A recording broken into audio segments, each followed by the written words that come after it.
Filmmaking is a type of art where the end reflects the skills of the director. All filmmakers are craftsmen who create compelling stories through different journeys. But what truly makes someone a great filmmaker?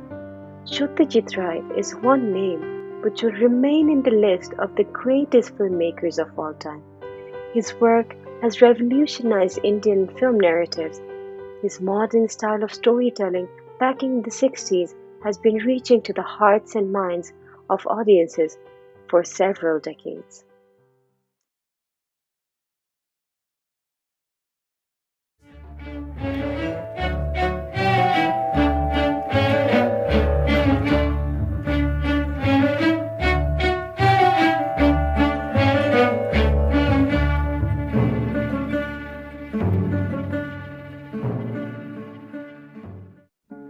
Ray was born in 1921 in Kolkata, India. Ray came from a family consisting of a rich artistic tradition. From a really young age, he was introduced to arts and film. His passion for film made him open the first film club with a group of friends. He was convinced that it was possible to make realistic cinema, and with an amateur crew, he endeavored to prove this to the world. Although his background is Indian, his work has several Western influences. His films were Indian, but it reached a worldwide audience. The stories were Indian, but the emotions and problems were universal.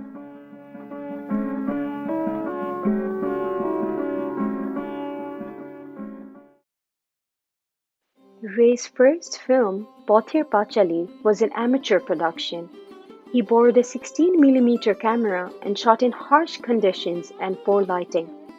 And the end result, to his satisfaction, came out to be great. For his first film, he was merely so confident that he did not even have a proper script. Despite how unconventional it was, it turned out to be a success all around the world, and it won a prize in the Cannes Film Festival in 1956. Since then, he has been adamant on working by his own methods and visions. Really took 2.5 years to make it, and I was shooting on weekends only because I had my job all the way through because part of the salary went into the film. Nobody would put up any money, and they said you can't shoot film. Why did they say that? Well, they said that you can't shoot on location. You have to be shooting in the studio. You have to have the lights under your control. I mean, the sun is very undependable, and you can't shoot in the rainy season, and you can't do this, you can't do that, you can't work with amateurs, you can't, all sorts of, don'ts and can'ts and all sorts of that. Why did you take no notice of all this? Why did I take no notice? Well, I didn't have that much of confidence. But then what I did was that I borrowed a 16mm camera. And I took some footage myself under the worst possible light conditions, shooting early, sort of before sunrise, after sunset, in pouring rain, and it all came out. Satyajit Ray directed 37 films, including feature films, documentaries, and shorts. Ray received many major awards for his work, including 32 Indian National Film Awards, and he's the only Indian to have received an Oscar for Lifetime Achievement. This year, the Academy Board of Governors has voted to award an honorary Oscar to the great Indian filmmaker Satyajit Ray.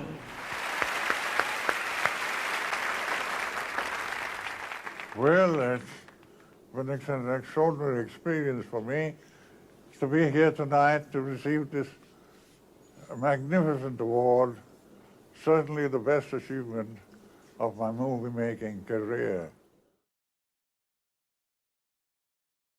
The compassionate quality of his filmmaking was never forced. Each and every shot beautifully captured the true essence of Bengal. The surroundings in his films almost acted like second characters. There is perhaps no filmmaker who exercised such control over his work as Satyajit Ray. He was responsible for scripting, casting, directing, scoring, operating the camera, working closely on art direction and editing, and even designing his own credit titles and publicity material. His films come as close to complete personal expression as may be possible in cinema. Started making films, I almost inevitably wrote my script in the visual form, as you find here. You see, these are scenes. It's a shooting script, actually, but they're not typed. They're in little drawings with notes about the dialogue on the side. And there are also architectural things and in discussions with art directors. I find that this form helps in my discussion with the cameraman, as well as it helps me, because I always have a kind of a visual reference of the scene I'm going to shoot. These are drawings of costumes which the various characters in this film, Charulata, wore in the film, and I have indicated the particular sets and the sequences in which they were used. This is the second character, the husband, and here we have Charulata, the main character, the heroine, with the usual indications down the side. Helen Coetzee, a renowned film director, in one article mentioned how Ray brought real concerns of real people to the screen. His works truly resonate to show the audience the spirituality of each of his characters by depicting physical environments with the utmost truth and by exploring human relationships to their limits.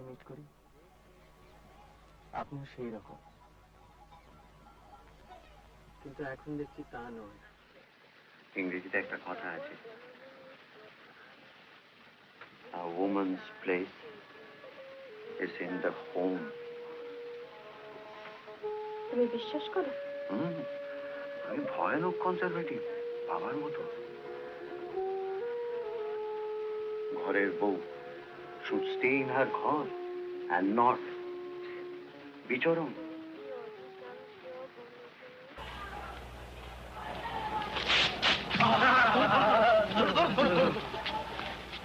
আরে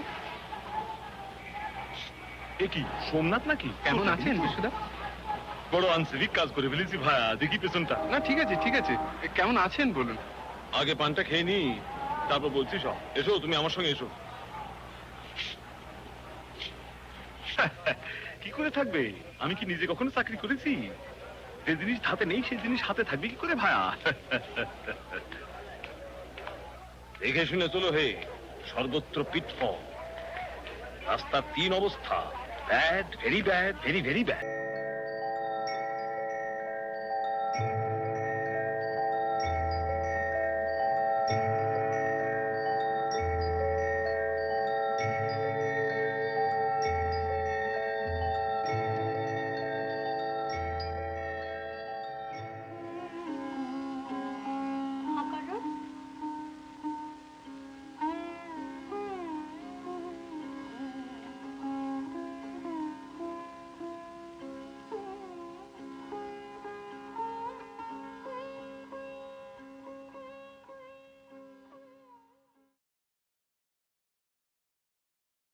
For most of his last films, he operated the camera himself. In his words, My own camera now. I've been doing so for the last 15 years. Not that I have no trust in my cameraman's operational abilities, but I feel that ever since we've been using an Ariflex, that is the best position to judge the acting from, is through the lens. And also, I notice that working with non-professionals, they are happier if they don't see my face while I'm directing. I think he knows exactly what he wants. I don't find it difficult. Sometimes it's advantageous for me because I feel like a cameraman having a camera operator. And I think it's very good for the cameraman because he can see the lighting during the take. And if the cameraman operates his own camera, he's, I think, more busy with the camera operation than to see the lighting. not only does his work reflect his sheer talent, but he brought out the best work from his fellow actors as well.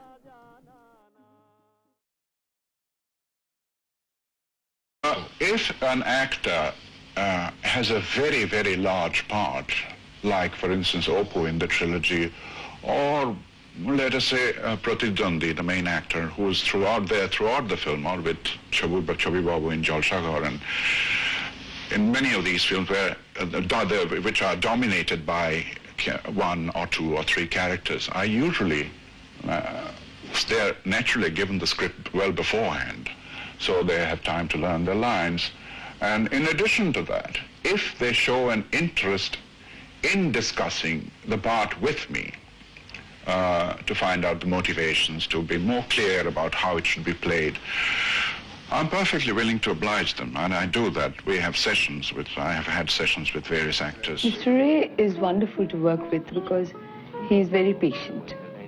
When taking the scenes, he would explain the situation and ask us to act the situation the way we wanted to do. That is, he wouldn't dictate the way we should move our hands or put our heads in a certain direction. Not like that. He would just tell us that this particular character is feeling like this in this particular moment. He wouldn't, he would just describe the particular scene or the emotion he wants me to do. And would just stand by and see how I can do it. So I also felt that I was contributing to the creation, to his creative effort. Ability to sort of inspire them. Because I have seen many actors, very good actors, not giving so much for other directors as he would be giving for Mr. Ray, because that's when one sees that this man is working so hard, this man is so much involved in the process of making the film, so much engrossed in the betterment of the product, then anyone involved with the film becomes very, very inspired, and they also think that they start feeling that I should also show this man that I can also give my best here. When he describes the character, there is subjective and objective both. He is the only director who not only give you a description to the actor, is subjective from the subjective point of view. Objectively, the mannerism, any kind of behaviorism, any kind of look, any kind of lip movement, he will give you in detail. If you're a good actor, you can pick it up. Even if you were not a good actor, it doesn't matter. They will just carry him through what he has done in many films with many actresses. Ray, throughout his career, experimented with subject matter and style more than most directors. But he always held true to his original conviction that the finest cinema uses strong, simple themes. His simplistic and naturalistic work has been inspiring filmmakers all around the world.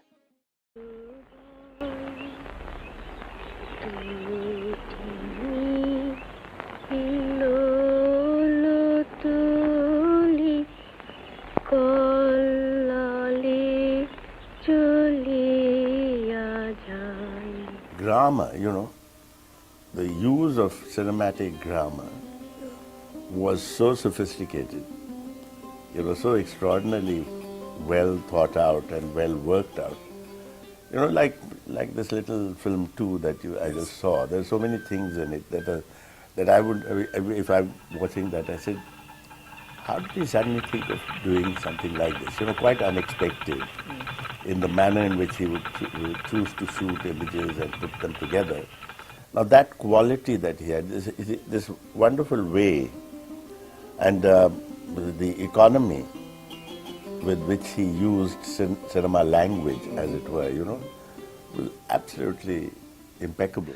I wanted to make a movie in India, partly inspired by movies about India, the River, Jean Renoir's movie The River, and all the films of Satyajit Ray that I had seen, which I saw many more over the course of preparing to do the film. Ray was one of the cinema's greatest artists. And for most of us who love film, he gave us our first glimpse of life in India and of Bengali history and culture in particular. And he gave us that glimpse through the lens of his poetic vision.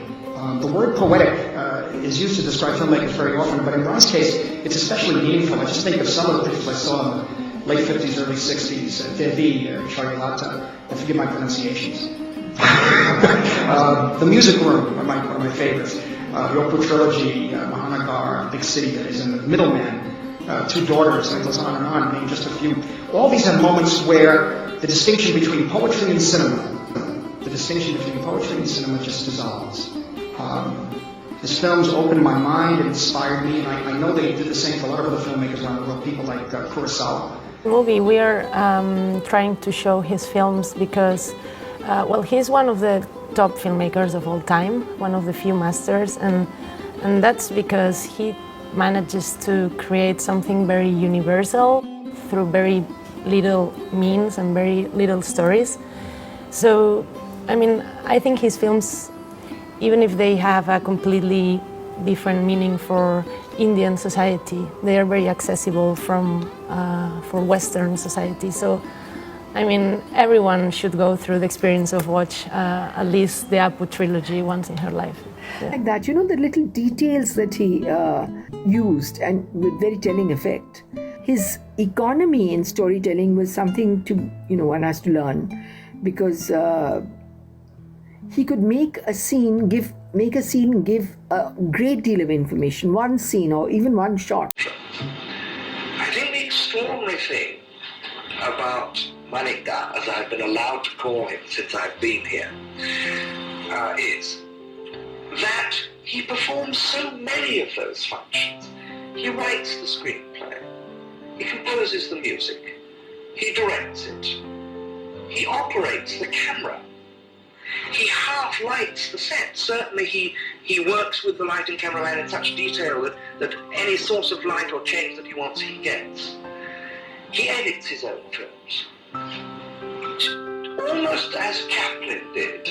He's even so firm about what he wants from the actor. I'm afraid he is. Very clever. Absolutely, and his interest and almost what's the phrase I want? Obsession with detail means that he puts 90% of what there is onto that screen. I have a feeling that he brought a new vision of Indian cinema on screen. He brought a simple human life on screen. He was not complicated. His films were fast. His films were very simply woven, very cinematic, not verbose. I don't call his stories stories as such. I call them as magic of life. 2 decades after the Oppo trilogy's original negatives were burnt in a fire, the Academy Board of Governors took the initiative to restore the film. While people might have slowly started to forget his film, this initiative is set to make Satyajit Ray's breathtaking milestone of world cinema rise from the ashes. The Satyajit Ray Preservation Project really started with Ray receiving an honorary Oscar at the 64th Academy Awards.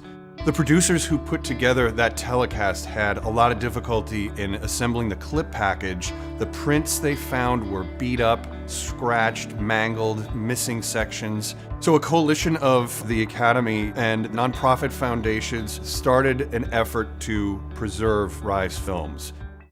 The way we look at movies, the way we watch movies has changed substantially over the course of cinema history. Modern audiences that are used to high-definition video and super clear, crisp, clean images, dust and dirt and scratches would be something potentially so distracting that it would actually take viewers out of the movie. Ray is known for his narratives and as a very humanist filmmaker, but I think he's underappreciated as a visual storyteller. We've preserved these films at their full visual quality, the full impact of the images, not just the stories. I do believe that right now, if you watch these films, you probably will have a better viewing experience than you would have if you went to see the print in the 50s. The satisfaction of then seeing these films open 60 years after they first played in New York be reviewed and discovered by a whole new generation of film writers and cinephiles. That's what we all did it for in the first place. Over the past 20 years, the Academy and its partners have been able to preserve 20 of Rai's films. I'm very excited to move forward beyond the Apu trilogy and see what other films we can get done this way and bring them back to new audiences as well.